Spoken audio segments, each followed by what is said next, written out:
Hey folks, it's Wade the Shoe Dog, and if I look tired, it's because I am. Um, this is the Shoemakers Academy Frontline Footwear Sourcing Report, and by frontline I mean here in China. Yeah, this is a little bit like what's that Snowden guy? If you can look at the background and in the comments tell me what hotel this is, I will send you a free book. If you live in the US, I'll send you a paper book. If you live overseas, I will send you a download. So, okay, here we go.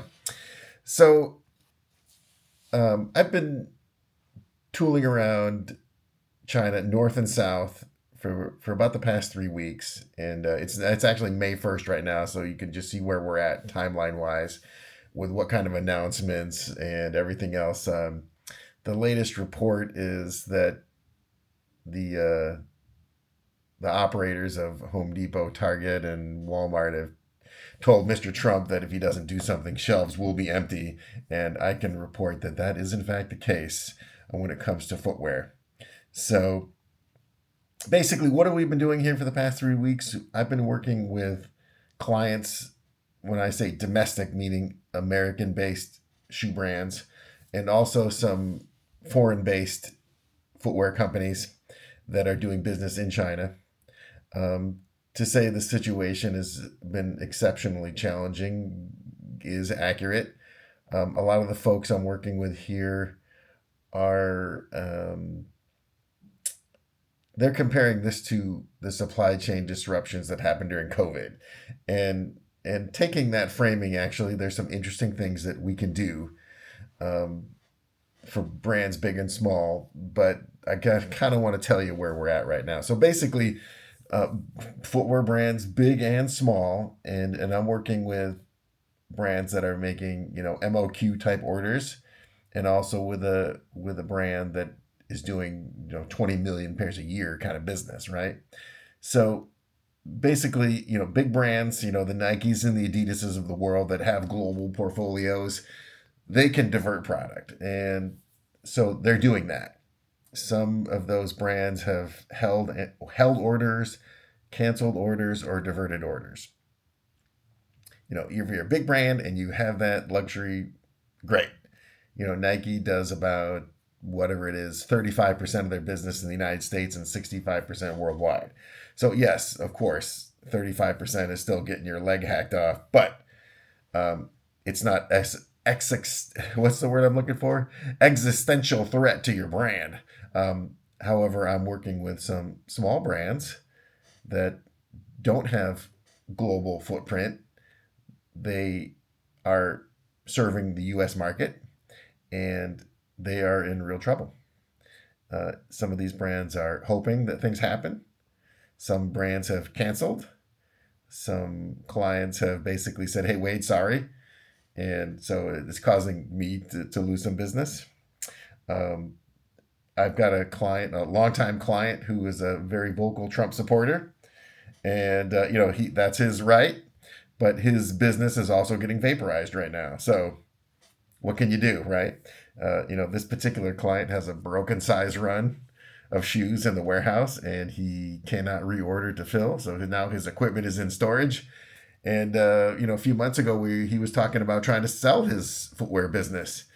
And what can he do now? And the answer is pray, I guess, and hope something happens. I've had other brands that had a little bit more diversified sourcing portfolio, getting shoes in China and in South America. Those brands are in a little bit better situation. However, even though they're diversified, they're getting hit with price increases from factories outside of China. Why is that? Because, hey, they know, right? Whether you're in Vietnam or South America or wherever, if your customers are desperate, you're going to raise prices. And we'll go back to, yes, of course, Vietnam is also hit with huge tariffs. But what's happening in Vietnam, okay, 45% is still, barely survivable for a lot of brands. But what's happening is the lead times are really through the roof now. So, I mean, if you're a small brand, you can't just walk into a factory in Vietnam and try to get orders. That's not going to happen.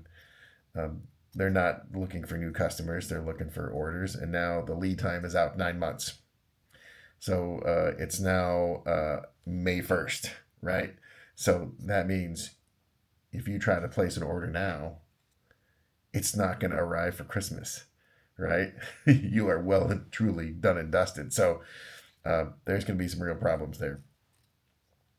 So, like I said, big brands have a chance. They've got the resources. They can move stuff around. They can actually redevelop their products in different countries. They can afford to pick up their tools and air freight them to wherever they need to go. Again, small brands don't have that opportunity. You as a small brand right now, you can't just pick up and move. Number one, because like I said, Vietnam is full. Doing product development and sourcing in Indonesia is pretty difficult. Again, without seeing today's tariff information, because it does change daily, it's hard to know even where you should try to invest your time and effort to avoid the worst of the tariff situation. So, this again is really difficult. Again, for small brands, you're going to have to be really creative, and there's some things that we're doing right now with our clients. Some of the things I can tell you about, some I can't. But so let's just dive into a few things. Of course, diversified footwear sourcing. Get yourself in. It used to be diversified sourcing meant using multiple factories in your primary manufacturing country, so that you could have quality and price pressure against each other, so you could give your vendor some competition. And if you're in the same country, then you could use the same equipment and you could use the same people to get this result. But now if we're looking at diversified sourcing in different countries, with maybe even different raw material supply chain diversification, your chance of getting identical product out of two different supply chains is going to be really difficult. And of course, it's just going to cost you tons more time and money. So, but hey, if this is what it takes to minimize sourcing risk these days, that's what it's going to be. And again, this is something big companies can do, small companies can't. Sorry, guys. Deeper footwear inventory. I have worked for companies that were in sort of slowly evolving product categories. Think industrial or military or service footwear. Black boots are black boots, right? From year to year, they don't change that much. Those brands can carry a big inventory. I worked with a brand that had 9 months of inventory.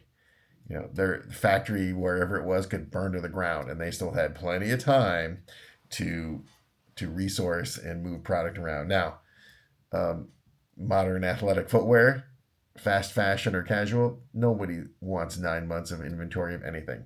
That's money that's sitting there not working for you. That's a difficult situation. It's not practical, not possible. So there, if you're in a circumstance where you have some evergreen models that you can go a little deeper on, you can stay in the game to try to stay ahead of this stuff. Footwear product line SKU reductions. Hey, if you have to double source your product, maybe unless you want to double source your product team and double source everything else that goes with it, you might look at reducing your SKUs.